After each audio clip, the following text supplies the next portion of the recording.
Halo semuanya, selamat datang kembali di konten unboxing barang murah yang tentunya berkualitas dari internet di channel Press Budget. Pada video ini, admin mau nyoba bikin rakitan PC yang mungkin bisa cocok untuk orang-orang di luar sana yang mempunyai niat mau bikin usaha, desain, fotokopi, ngelola marketplace di online shop, admin toko, bikin tempat kursus perkantoran, atau mungkin juga ada yang mau sekalian bisa pakai main game kecil-kecil lah di selang waktu kerja, tapi dengan CPU yang sudah 4 core. Ketika berbicara tentang bikin usaha, tentunya pengeluaran kecil kalau di sini contohnya efisiensi daya, tagihan listrik pasti jadi hitungan. Apalagi kalau jumlah PC-nya harus lebih dari satu dan bekerja dalam waktu yang cukup lama tiap harinya. Pemilihan komponen PC yang tepat agar biaya tagihan listrik lebih efisien tentunya sangat penting. Apalagi usaha itu tentunya ingin dalam waktu yang panjang. Komponen di sini bukan berarti satu-satunya opsi untuk rakitan PC pengusaha, tapi semoga jadi salah satu referensi aja bagi yang memang lagi nyari-nyari informasi mengenai racikan buat PC modal usaha. Kita mulai dengan komponen yang pertama,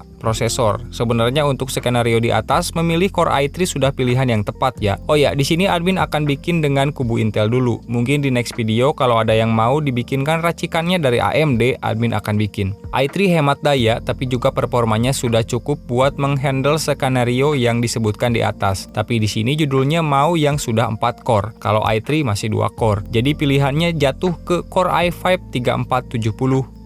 Ya, soket 1155 berarti mobonya bakal H61 atau B75. Kenapa gak G31 aja bang? Atau G41? Kan ada CPU-nya yang sudah 4 core juga, seperti Core 2 Quad. Kan harga motherboard dan prosesornya bisa jauh lebih murah. Ya benar, tapi Core 2 Quad itu penggunaan dayanya bisa dibilang lebih tinggi dari performa yang diberikan. Jadi untuk sebuah alat usaha jangka panjang, bakal lebih mahal di penggunaan daya juga ujungnya. Tenang aja, platform H61 menuju penghujung tahun 2024 ini sudah pada murah kok, lebih upgradable juga. Mainboardnya admin pakai H61 PowerMax support M.2 NVMe. Kalau mau lebih murah lagi bisa ambil mainboard biasa seperti Gigabyte, ASRock atau Build Up. Karena chipsetnya H61 jadi belum support SATA 3 sama USB 3. PCI Express-nya Gen 2. Tapi dia sudah HDMI, ini jauh lebih baik untuk kedepannya menyambut monitor HDMI yang juga pasti bakal lebih terjangkau. HSF-nya bisa pakai HSF stok Intel biar lebih murah. Tapi di sini admin lagi gak punya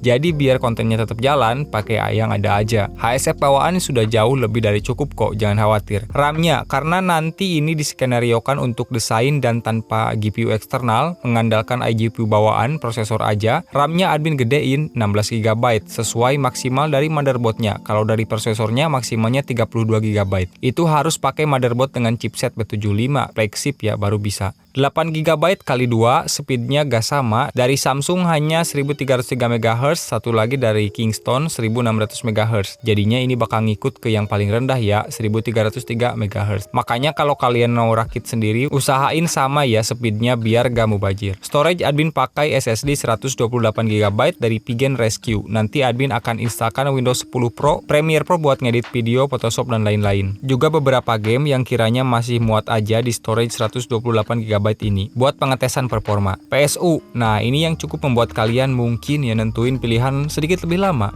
PSU-nya pilih PSU kaleng atau PSU 80 Plus. Memilih PSU kaleng memang sudah cukup buat ngangkat rakitan ini. Harganya lebih murah, bisa 5 atau 10 kali lipat dan bisa baik-baik saja juga. Tapi jika menghitung efisiensi daya dalam jangka waktu yang panjang karena skenario tadi pengusaha, 10 tahun lah contohnya, pengeluaran beban listrik akan terasa bisa lebih mahal ketimbang kita menggunakan power supply dengan sertifikasi 80 Plus yang bisa jauh lebih efisien dalam mensuplai daya. Ya memang biayanya bakal mahal di awal untuk membeli power supply ini karena harganya tentu saja jauh lebih mahal dari PSU kaleng. Jadi gimana bang? Pilih mana? Yang nentuin jawabannya kalian. Admin akan bantu kasih gambaran aja. Gambaran atau penjelasan mungkin ya. Memilih power supply dengan sertifikasi 80 Plus tentu saja lebih baik untuk jangka panjangnya. Mahal di awal tapi tentu saja pada akhirnya ini akan jauh lebih murah dari membeli PSU kaleng jika melihat efisiensi daya yang tentunya berpengaruh pada tagihan listrik kalian. PSU ini jantung PC bisa diibaratkan lah ya. Jadi dia tugasnya yang mensuplai menghantarkan daya dari sumber listrik kepada semua periferal yang tertancap atau terhubung di mainboard kalian. Tentu saja jika terjadi kerusakan, ditakutkan akan berpengaruh kepada komponen-komponen lain yang ada. Ujung-ujungnya keluar modal lagi. Tapi ini kemungkinan besar hanya terjadi kepada kalian yang memiliki tegangan arus listrik yang kurang stabil di tempat kalian tinggal. Kalau tempat tinggal kalian tegangan listriknya stabil ya aman-aman aja. Meski si PSU kaleng kalian tidak memiliki sistem proteksi apapun. Contohnya PSU kaleng atau copotan casing atau build up bisa hidup sampai sekarang bahkan masih diperjualbelikan. Justru power supply 80+ aftermarket yang harganya bisa belasan kali lipat yang banyak mati duluan padahal umurnya masih muda jika dibandingkan PSU kaleng yang sudah ada belasan tahun dan itu juga dipakai beroperasi. Ya, kondisi kelistrikan memang sangat penting. PSU kaleng bisa masih hidup dan berfungsi normal karena kondisi kelistrikan di perusahaan-perusahaan tempatnya berasal bisa dibilang sudah stabil. Beda ceritanya jika itu di rumah kalian yang kondisi kelistrikannya tidak baik. Kalau kondisi kelistrikan aman, sudah baik, gas aja ambil PSU kaleng. Biar dana rakitannya lebih murah. Mungkin efisiensi daya aja yang jadi masalah. Itu pun kalau kalian gunainnya dalam waktu jangka panjang. Kalau baru 1 tahun keburu pengen upgrade mah, ambil aja gak apa-apa yang kaleng. Yang penting kelistrikan di tempat kalian aman. Admin mungkin bisa sarankan ambil PSU build up atau copotan casing branded ya kalau mau gunain PSU seperti ini. Karena itu juga PSU yang sama yang digunain brand-brand besar untuk merakit PC mereka seperti Acer, Dell, dan lain-lain ketika bikin build up. Wah, gimana bang? Kelistrikan di rumah saya aman gak? Kalau gak aman, gimana caranya biar bisa jadi aman, jadi stabil? Kalau jawab ini, admin mungkin harus bikin video terpisah ya karena bakal panjang. Hehe. Kita selesaikan dulu video ini. Prosesor i5 3470S 179.000, motherboard H61 Power Max support NVMe 199.000, HSF stok Intel 22.000, RAM 2x8GB 155.000, storage SSD Pigen Rescue 128GB 132.000, PSU Alcatraz 380W 39.000, total 726.000. Kalau mau lebih murah lagi, ambil motherboardnya yang biasa aja yang belum support M.2 NVMe, bisa dapat di harga 170 ribuan mungkin. Ya kalian gunain aja SSD SATA ya. Di sini juga admin pakai SSD SATA meskipun motherboardnya NVMe. Mungkin dengan rakitan ini ada juga yang mau pakai buat main game nyuri-nyuri waktu. Admin akan sertakan nanti beberapa hasil pengujiannya. Tapi sebelum itu, karena ini judulnya rakitan PC buat usaha, kita akan tes produktivitas dulu. Untuk hasil benchmarknya, admin menggunakan Windows 10 Pro sebagai OS. Pada Crystal Diskmark dengan repetitif 5 bisa menghasilkan skor 277 Mbps untuk read-nya, 267 Mbps untuk write-nya. Dengan repetitif 3, read-nya 277 Mbps dan write-nya 267 Mbps. Sama aja ya, stabil. Seperti biasa ini bukan speed asli dari SSD Pigen Rescue ini hanya karena dipasangkan pada motherboard H61 yang bukan slot utamanya. Kalau pakai storage-nya di slot utama dengan NVMe atau M.2 SATA, speednya bisa jauh lebih tinggi. Harusnya di 400-500 Mbps-an ya untuk SSD M.2 SATA. Kalau SSD M.2 NVMe biasanya di 1000 lebih ya ke atas. Sentinel 100%, ini data di CPU-nya, i5 3470S TDP 65W, soket 1155, motherboard H61 berjalan di PCI Express 2.0 menggunakan iGPU bawaan dari Intel i5 3470S dengan iGPU Intel SD Graphic 2500. Memorinya 2 channel, pertama 1333 MHz dari Samsung dan kedua dari Kingston yang berjalan di 1600 MHz. Ini skor hasil benchmark dengan mengambil i7 2600K sebagai referensinya. Skor CPU single thread-nya bisa dapat 1,7 poin lebih tinggi dari i7 2600K di mana i5 3470S mendapatkan skor 346,7 sedangkan i7 2600K mendapatkan skor 345. Untuk CPU multithread-nya i5 3470S mendapatkan skor 1312,5 sedangkan i7 2600K mendapatkan skor 1686, selisih 300-an lah dari skor i7 2600K. Hasil benchmark dengan Cinebench R15, skor OpenGL-nya dapat 10,29 fps dan CPU-nya 445 CB. Skor CPU dengan Cinebench R20 dapat 969 CB. CPU multicore dengan Cinebench R23 dapat skor 2486 PTS, single core-nya 702 PTS. Karena ini CPU produktivitas, admin akan coba multicore-nya dengan menjalankan beberapa layer pada monitor yang bekerja di latar belakang. Admin juga coba buka Premiere Pro CC 2019 buat edit video, buka juga Adobe Photoshop CS6 buat ngedit, buka File Explorer buat import file, buka browser juga buat nyari referensi dengan beberapa tab ya. Siapa tahu ada yang suka gitu atau play musik lah di YouTube lah buat nemenin editing. Di sini semuanya lancar, bisa berjalan dengan baik. Skenario editingnya ya kayak gini aja sih. Edit video seperti konten YouTube admin ini. Kalau ini sih gampang ya. Admin juga biasanya ngedit di aman-aman aja. Kadang pakai i3 Gen 2. Pokoknya jika kontennya itu, admin pasti ngedit pakai itu. Rata-rata gitu sih kalau sekarang. Desain juga oke. Untuk suhu masih dingin dengan skenario tadi. Karena ini lebih dingin tentunya dari i5 3470 biasa. Buat yang mau coba buat game gaming, di sini admin ada beberapa game sebagai sampelnya. Pertama ada Tomb Raider. Dari beberapa CPU rakitan sebelumnya yang mengandalkan iGPU bawaan seperti i3 3220 dan i3 4170, dan satu lagi i3 2130 plus GT 430, satu-satunya yang pengetesan dengan GPU eksternal ya. Ini jauh lebih smooth dan enak juga, belum menembus stuttering.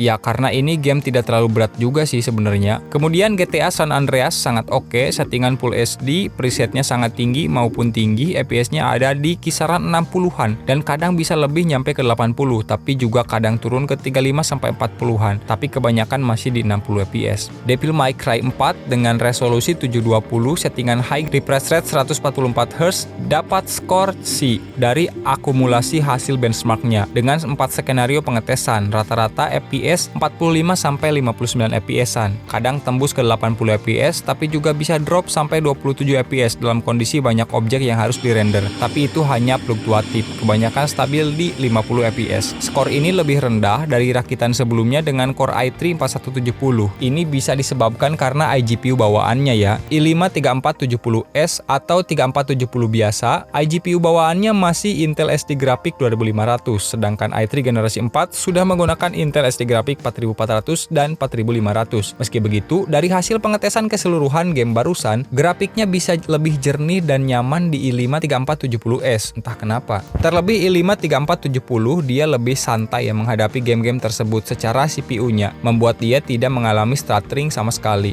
FPS lebih rendah karena iGPU bawaannya saja. Untuk performa CPU, i5 3470S jauh lebih baik jika dibandingkan dengan i3 generasi 4. Itu artinya, jika dipasangkan dengan GPU atau PGA eksternal, potensi performa yang bisa dihasilkan jauh lebih baik. Berbeda dengan i3 4170, meski FPS-nya lebih tinggi dari i5 3470S dalam game barusan, itu berkat iGPU bawaannya yang jauh lebih baik, HD 2500 versus HD 4500. Tapi secara performa CPU-nya, i3 4170 lebih lemah jika dibandingkan i5 3470S. Jadi jika disandingkan dengan GPU atau PGA eksternal yang lebih tinggi, i3 4170 ini bisa dibilang akan bekerja lebih keras untuk mengimbangi performa GPU. Bisa sih bisa, bagus sih bagus, tapi kemungkinan CPU usage-nya 100%-an bakal lebih sering ketika memainkan game berat, yang tentunya bisa berimbas kepada timbulnya stuttering. Tapi karena judulnya rakitan PC buat modal usaha, ya gas aja sih, keduanya bagus, hemat daya, tanpa GPU eksternal sudah bisa diajak kerja. Dengan skenario di atas ya, pengetesan ini tidak menunjukkan 100% potensi dari i5 3470S karena beberapa limitasi dari mainboard, contohnya konfigurasi RAM yang memiliki speed tidak sama menyebabkan dia berjalan mengikuti frekuensi terendahnya. Dukungan port dari mainboard juga, seperti tadi SSD hanya bisa ngasih skor 200-an meski sudah jauh lebih dari cepet sih dari harddisk ya. Tapi seharusnya bisa lebih cepat lagi kalau pakai NVMe atau pakai motherboard dengan chipset B75 aja sekalian. Oke, semoga sedikit menambah referensi. Sampai jumpa lagi di konten berikutnya.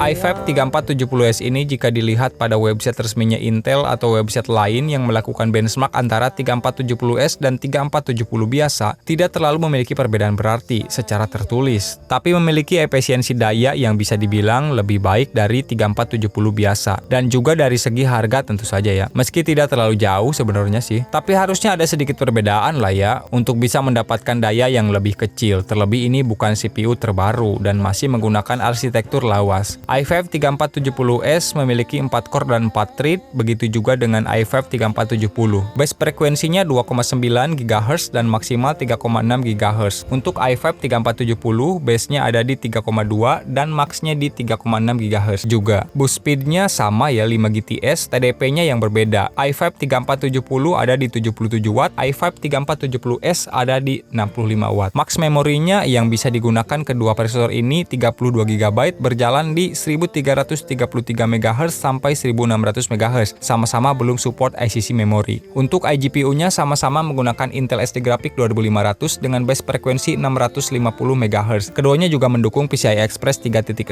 Itu informasi basicnya ya. Di website Technical City juga kita bisa melihat hasil benchmarknya untuk perbandingan kedua prosesor ini. i5 3470 dan i5 3470S hanya memiliki sedikit sekali perbedaan dari hasil performa maupun hasil benchmark benchmarknya. Kecuali di efisiensi daya ya, iVibe 3470S ini lebih efisien. Tapi mungkin hasilnya akan berbeda jika sudah dipasangkan dengan GPU eksternal. Kedepannya admin bisa coba ya biar tahu sendiri. Just need to cry. Come love, share my pillow, and rain, rain, go away.